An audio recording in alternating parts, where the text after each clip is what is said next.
Hello friends, welcome to our channel density academy. हम लोग अभी रिफ्रैक्शन ऑफ लाइट चैप्टर को पढ़ रहे हैं। इस चैप्टर का ये फोर्थ वीडियो है। इस वीडियो में हम लोग पढ़ेंगे इमेज फॉर्मेशन रूल को। कॉन्वेक्स लेंस में किस तरह से इमेज फॉर्म होता है उसके बारे में हम लोग पढ़ेंगे। कुछ रूल्स हैं, उस रूल्स के बारे में हम लोग जानेंगे इस वीडियो के अंदर। अगर आप हमारे चैनल पे पहली बार आए हैं तो हमारे चैनल को सब्सक्राइब करें और इस वीडियो को ज़्यादा से ज़्यादा अपने फ्रेंड्स एंड फैमिली के साथ शेयर करें। ओके, तो चलते हैं हम लोग टॉपिक की तरफ।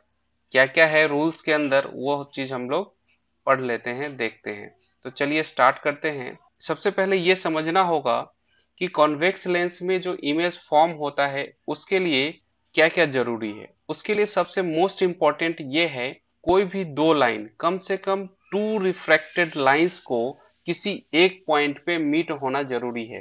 किसी एक पॉइंट पे जब तक रिफ्रैक्टेड लाइट रेज किसी एक पॉइंट पे मीट नहीं होगा तब तक इमेज फॉर्म नहीं होगा। या तो मीट होना चाहिए या फिर उस पॉइंट पे मीट होता हुआ एपियर होना चाहिए। ऐसा लगना चाहिए कि इस पॉइंट पे आकर दो light rays after the refraction ये मीट हो रहा है, मिल रहा है। ठीक है। इमेज फॉर्मेशन के लिए थ्री रूल्स हैं कॉन्वेक्स लेंस में, जिसके थ्रू इमेज फॉर्मेशन होता है। तो पहला रूल क्या है उसके बारे में हम लोग थोड़ा समझ लेते हैं फिगर के थ्रू। ओके, तो जैसा कि पिछले वीडियो में मैंने बताया था, प्रिंसिपल एक्सिस क्या होता है, ऑप्टिकल सेंटर क्या होता है, फोकस पॉइंट क्या होता है, फोकल लेंथ क्या होता है। तो इन सब चीज़ों को मैं इस वीडियो में नहीं डिस्कस करूंगा। अगर आपको ये सब चीज़ें पता नहीं है तो पिछले वीडियो को जाकर आप देख लीजिए, ताकि आपका जो बेसिक कॉन्सेप्ट है लेंस का वो क्लियर हो जाए, ताकि ये जो वीडियो है ये और अच्छे से समझ में आ जाए। सबसे पहले रूल को हम लोग फर्स्ट रूल को समझते हैं। फर्स्ट रूल में है, a ray of light which is parallel to the principal axis of a convex lens passes through its focus after refraction through the lens। कहने का मतलब है कि ये जो प्रिंसिपल एक्सिस है, प्रिंसिपल एक्सिस के पैरेलल में अगर कोई लाइट रेज ऐसी है जो प्रिंसिपल एक्सिस के पैरेलल है, क्या है, प्रिंसिपल एक्सिस के पैरेलल है, तो रिफ्रैक्शन के बाद, प्रिंसिपल एक्सिस के पैरेलल लाइट है तो रिफ्रैक्शन के बाद वो एक पॉइंट से होकर गुजरेगी जो कि है प्रिंसिपल फोकस। वो हमेशा प्रिंसिपल फोकस से ही होकर गुजरेगी अगर पैरेलल लाइट रेज है। तो पैरेलल लाइट किसके पैरेलल होने चाहिए? प्रिंसिपल एक्सिस के पैरेलल होनी चाहिए। तो वो जो लाइट रेज है, पैरेलल लाइट रेज, वो कहाँ से होकर गुजरेगी रिफ्रैक्शन के बाद? वो गुजरेगी प्रिंसिपल फोकस के, प्रिंसिपल फोकस के गुजरेगी। ये है पहला रूल। तो पहला रूल आप लोग समझ गए होंगे। अब हम लोग चलते हैं नेक्स्ट रूल की तरफ, जो कि है सेकेंड रूल। सेकेंड रूल में ये बताया गया है कि a ray of light passing through the optical centre of a convex lens goes straight after refraction through the lens. मतलब कॉन्वेक्स लेंस में अगर कोई लाइट रेज इस तरह से आती है कि वो डायरेक्ट ऑप्टिकल सेंटर को हिट करती है। कहाँ आती है? ऑप्टिकल सेंटर पे आती है, तो रिफ्रैक्शन के बाद वो सीधे स्ट्रेट लाइन की तरह आगे निकल जाएगी आफ्टर द रिफ्रैक्शन। ये दूसरा रूल है। ऑप्टिकल सेंटर पे अगर डायरेक्ट कोई लाइट रेज आएगी तो क्या होगा? सीधा वो स्ट्रेट लाइट रेज की तरह आगे स्ट्रेट आगे निकल जाएगी। ये है दूसरा रूल। अब चलते हैं थर्ड रूल की तरफ, जो कि है a ray of light passing through the focus of a convex lens, focus of a convex lens becomes parallel to its principal axis after refraction through the lens। तीसरे rule में क्या कहा जा रहा है इसको हम लोग थोड़ा पिक्चर के माध्यम से समझ लेते हैं। कॉन्वेक्स लेंस का ये है प्रिंसिपल एक्सिस, और कोई लाइट रेज है जो आ रही है किसी लाइट सोर्स से जो कि प्रिंसिपल फोकस से होते हुए, प्रिंसिपल फोकस कहाँ है? प्रिंसिपल फोकस है इस पॉइंट, ये वाला जो पॉइंट है, ये वाला, ये है प्रिंसिपल फोकस।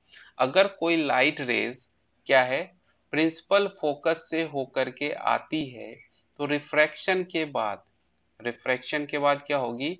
वो प्रिंसिपल एक्सिस के पैरेलल मूव करेगी, प्रिंसिपल एक्सिस के पैरेलल बन जाएगी और प्रिंसिपल एक्सिस के पैरेलल होते हुए आगे चली जाएगी आफ्टर द रिफ्रैक्शन। ये है तीसरा रूल और ये तीनों रूल आप लोगों को याद रखना है ताकि आप इमेज फॉर्मेशन के जो वीडियोस आएंगे हमारे आगे उसको आप अच्छे से समझ सके और आपका जो कॉन्सेप्ट है वो और अच्छा हो सके। ओके, ताकि आपको एग्जाम में बहुत ही हेल्प मिल सके हमारे वीडियोस। अगर आपको ये तीनों रूल समझ में आए हैं तो हमारे चैनल को सब्सक्राइब करें और इस वीडियो को ज्यादा से ज्यादा शेयर करें। अब हम लोग जान लेते हैं कि जो कॉन्वेक्स लेंस है इसके अंदर जो इमेज फॉर्मेशन होता है वो किस किस कंडीशन में होता है। तो सबसे पहले इमेज फॉर्मेशन के लिए ऑब्जेक्ट को हम लोग 2f के बाहर रखते हैं। जो सेकंड फोकस पॉइंट होता है उसके हम बाहर रखते हैं बियॉन्ड द 2f, इसको ऐसे कहते हैं बियॉन्ड द 2f। ओके, उसके बाद दूसरा जो इमेज फॉर्मेशन होता है, अगर ऑब्जेक्ट कहाँ पे हो, 2f पे हो, तब इमेज कैसा बनेगा इसको हम लोग देखते हैं। उसके बाद तीसरा होता है कि जब ऑब्जेक्ट कहाँ पे हो, 2f और f के बीच में हो, 2f और f के बीच में हो, तब इमेज कैसा फॉर्म होगा इसको हमें पढ़ना है। उसके बाद जब ऑब्जेक्ट f पे हो, कहाँ पे हो, बिल्कुल फोकस पॉइंट पे हो, बिल्कुल फोकस पॉइंट पे हो, तब इमेज कैसा बनेगा इस चीज को भी हमें पढ़ना है और हमें प्रैक्टिस करनी है इन सभी इमेज को बनाने की अपने नोटबुक में। उसके बाद एक और सिचुएशन होता है जहाँ पे हम लोग पढ़ते हैं जो कि है जब ऑब्जेक्ट कहाँ पे हो, फोकस और ऑप्टिकल सेंटर के बीच में हो, ठीक है, इनसाइड द फोकस हो, तो उस कंडीशन में इमेज कहाँ फॉर्म होगा इसके बारे में हम लोग अगले वीडियो में जानेंगे। इन सभी सिचुएशन को हम लोग फिगर के थ्रू जानेंगे और पढ़ेंगे, समझेंगे इन सारे कंडीशन में इमेज फॉर्मेशन कैसा होता है और कहाँ पे होता है। ओके, तो लाइक करें इस वीडियो को और शेयर करें ज़्यादा से ज़्यादा अपने फ्रेंड्स एंड फैमिली के साथ और हमारे चैनल को सब्सक्राइब करें। Thanks for watching this video. Thank you.